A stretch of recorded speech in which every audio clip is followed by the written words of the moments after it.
Hello दोस्तों, नमस्ते, प्रणाम। मैं रिंकू सूरी, हम अपने यूट्यूब चैनल में स्वागत करती हूँ। दोस्तों, मैं एक प्यारा सा सोहर गीत, जितिया माई का सोहर गीत सुनाने चल रही हूँ। दोस्तों, आप लोग को जैसे लगेगा आप लोग कमेंट बॉक्स में बताइएगा और अपना प्यार दुलार आशीर्वाद दीजिएगा।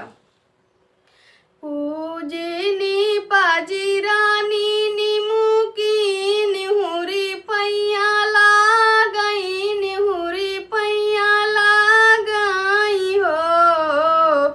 माई भरी मुख दिहलु आशीष ललना हमरा खेलाई, ललना हमरा खेलाई हो। माई भरी मुख दिहलु आशीष ललना हमरा खेलाई, ललना हमरा